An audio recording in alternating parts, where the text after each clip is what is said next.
Hello and welcome back to the channel.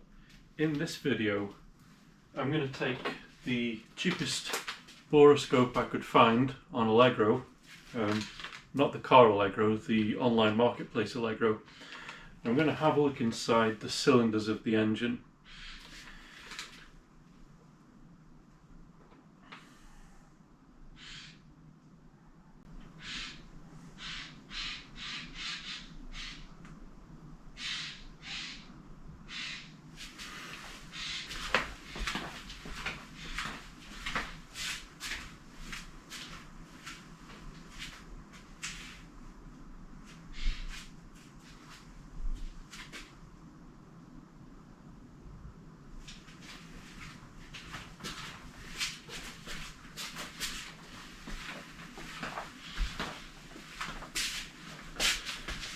Stupid bird. Okay, so why are we doing this, apart from morbid curiosity? Well, I know it needs a rebuild. It's needed a rebuild since the beginning. The cylinder walls are all scratched and corroded. It'd been seized, I don't know for how long, a long time. But I just wanted to get it running, get it on the road and see what it was like generally. A-series engines apparently they're very fault tolerant. They keep going until they can't anymore. And it has been driving really well. It's just excellent. It's got enough power and doesn't do anything weird. But things have changed suddenly.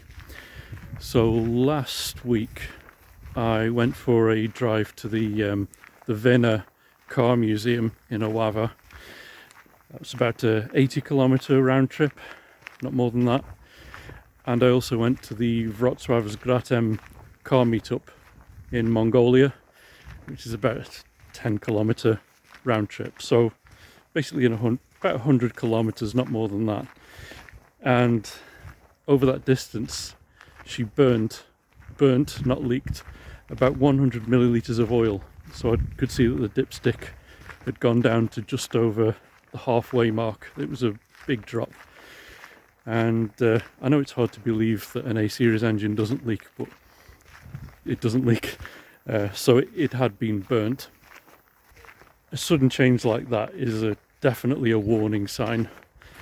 And it also means that if I do 1,000 kilometers, which wouldn't take very long, it's like a litre of oil per 1,000 kilometers, which is ridiculous.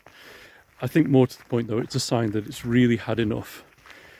So there's no manufactured peril here. I know it needs to be rebuilt, but I just want to know if I can get another year or another 6 months out of it, or if it's a case of, okay, do it now.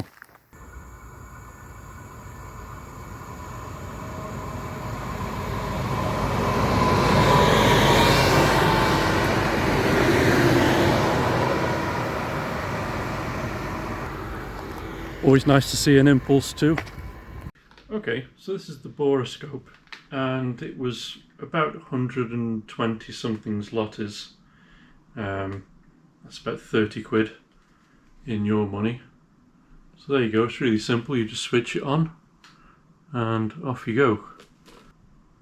But I also saw them for about 10 times that price, so if you're going to pick up one of these, choose wisely. It's all there, it all works. I'm pretty chuffed for 30 quid. So what I'm going to do is rig this up so you can also see the image, and then we'll just put it inside each cylinder and make an assessment. Okay, I've rigged this thing up to try and capture the video from the boroscope, so let's see how that goes. Okay, here goes nothing. First thing to notice is the abundance of oil around where the spark plug goes in. That's not encouraging. And in we go. Alright. Well, the first thing you can see is there's a lot of black sooty deposits on the piston. And around the piston walls there is an awful lot of scoring. So there's up and down scoring, and then there's like beach marks where the engine had been seized in the past. So that's already a bit of a write-off. Just trying to look if there's anything on the other side of the piston. There we go. So it's more of the same.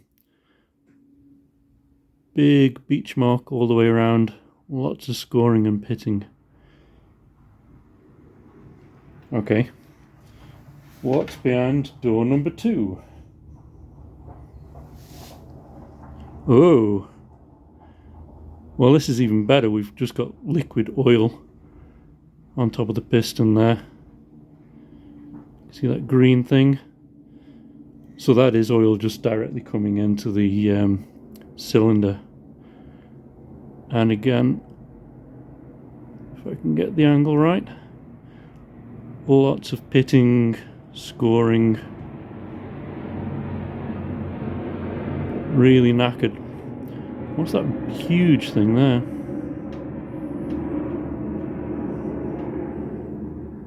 It's kind of difficult to... Is that part of a piston ring at the top right? Looks like something's coming out. Yeah. Also, the surface of that piston looks kind of sus. Don't know if that's just sooty deposits or if it's kind of wearing as well. Door number 3. Oh, yeah. So more oil just sitting there. Lots of sooty deposits. The walls are also very scratched and worn.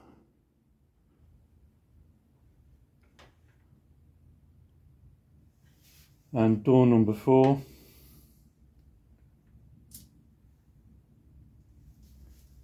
Yeah, more of the same. Big blob of oil in there. A lot of scoring and scratching.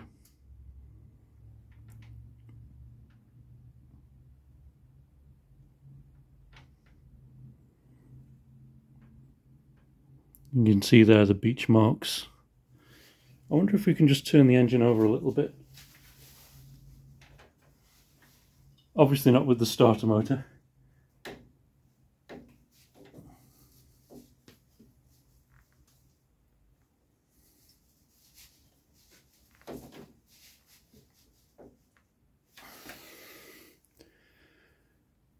Yeah, not looking its best, is it? And I've just noticed this. There appears to be oil coming out of the exhaust now. Another interesting new development.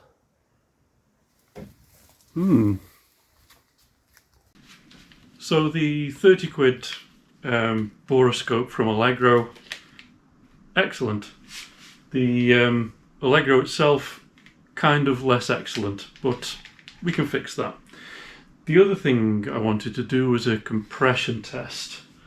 And I think with the state of the cylinder walls, like, compression test is pretty academic. But I've never done a compression test, and I've got the kit to do it. So just thought I'd try it anyway and see if it tells us anything we don't already know, which it won't.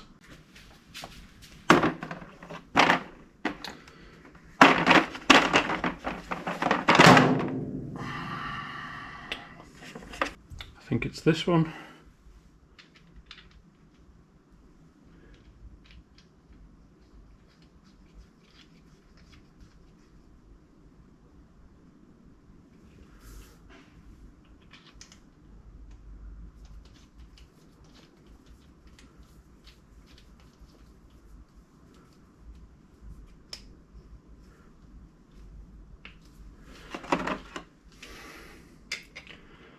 I think for an A series engine like this with 1275cc, we should be getting about 120 psi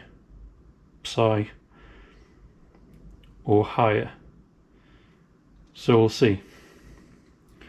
Where can I put that where you can see it? Right there. Okay, so we should be up around this area. Not that it matters at this stage.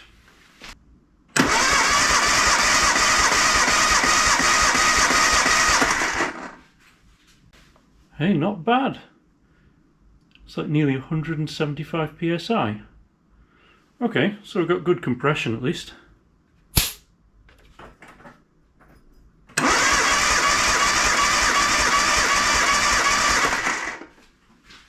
Okay, that one's a bit down, but still pretty good. It's like, can't figure out that scale, but it's maybe 140-ish.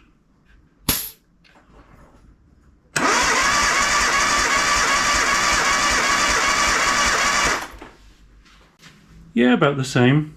A little bit lower, but I'd say that was still good.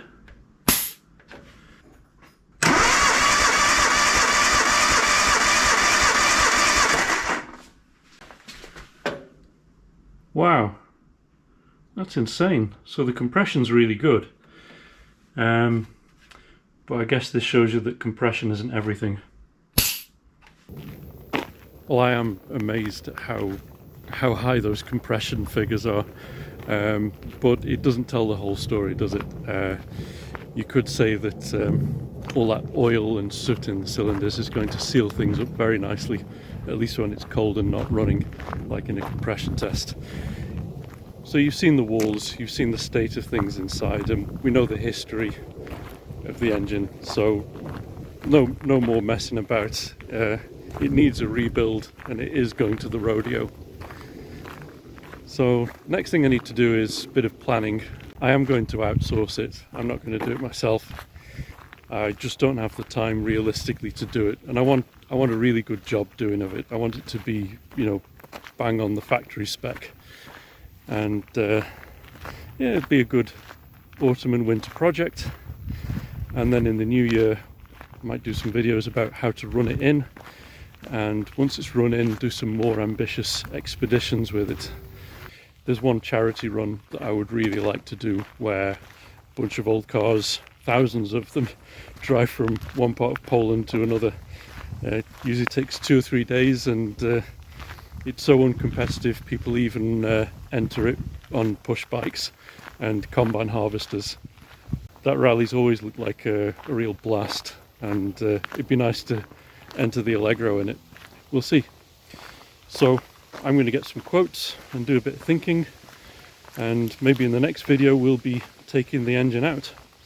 So I'm looking forward to that, and thanks for watching, thanks for subscribing, and see you in the next one. Bye.